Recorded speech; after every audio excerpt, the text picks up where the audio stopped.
Nah, sekarang kita akan melihat apa rahasia Petrus sehingga dia mampu berjalan di atas air. Atau terjemahan yang lain, sesuatu yang tidak mungkin menjadi mungkin bagi Petrus. Yuk kita lihat ayat yang ke-29. Kata Yesus, datanglah. Maka Petrus turun dari perahu dan berjalan di atas air mendapatkan Yesus. Yang pertama, Petrus mampu menaklukkan badai. Petrus mampu berjalan di atas air. Sesuatu yang tidak mungkin menjadi mungkin bagi kita. Yang pertama, Petrus fokusnya pada apa kata Tuhan. Dengar baik-baik. Sebelumnya dalam ayat yang ke-28, sebelumnya pada ayat yang ke-27, ada banyak hal yang kita akan lihat sebentar.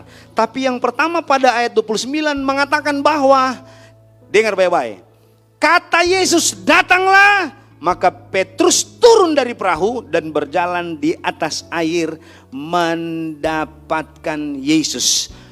Petrus fokusnya pada perkataan Yesus, datanglah. Amin.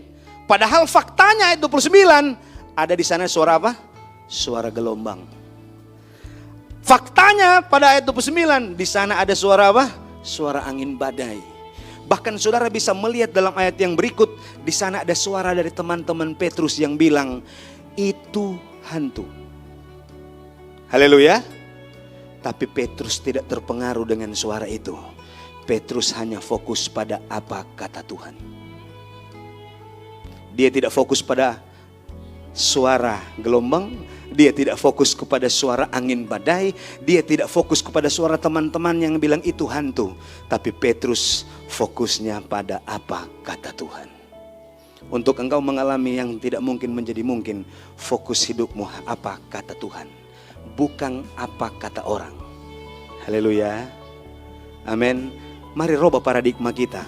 Fokus kita pada apa kata firman, bukan pada apa kata birman. Haleluya. Kalau orang fokus pada apa kata birman bilang nabi saya, orang semua sedih, orang semua marah. Tapi kalau orang fokus pada apa kata Tuhan, Tuhan bilang biar nabi saya mar berharga di mata Tuhan. Haleluya. Apa kata firman tentang kita? Firman Allah berkata bahwa dia rela mati, disalib untuk saya dan saudara. Haleluya. Artinya orang berharga. Fokus pada apa kata Tuhan, bukan apa kata orang. Kalau orang fokus pada apa kata orang, orang bilang begini, aduh nganapi usahanya nak mau maju, nganapi tanpa tusuk satenya nak mau maju. Kalau orang fokus pada apa kata orang, memang orang tidak akan maju. Tapi fokus pada apa kata firman. Di mana ada Tuhan, di sana ada mujizat.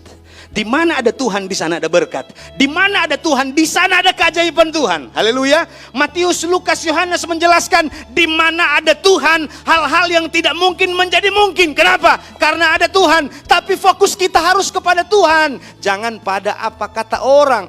Jangan pada apa kata dunia.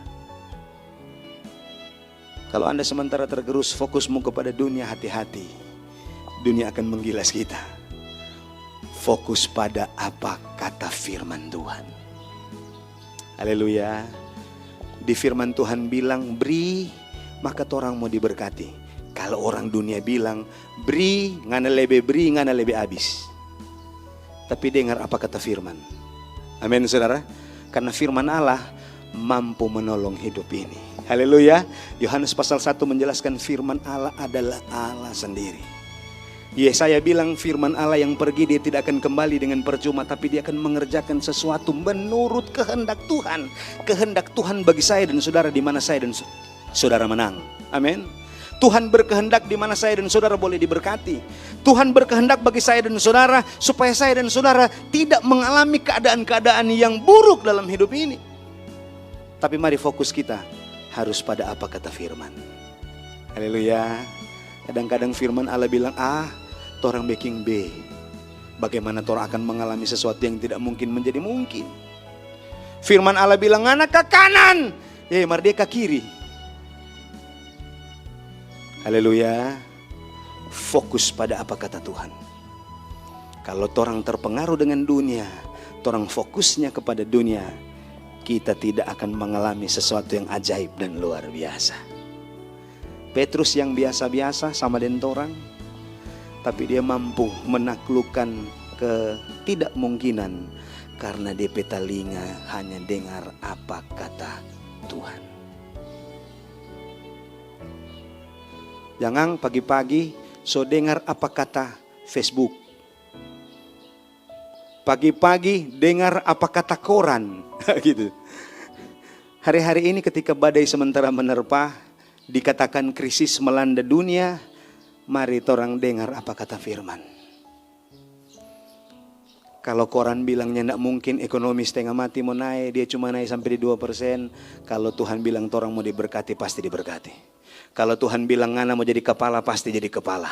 Kalau Tuhan bilang anak akan diberkati, hidupmu diberkati, keluargamu diberkati, usahamu diberkati, pelayananmu diberkati, pasti kita akan diberkati. Amin. Jangan dengar apa kata orang. Dengar apa kata firman.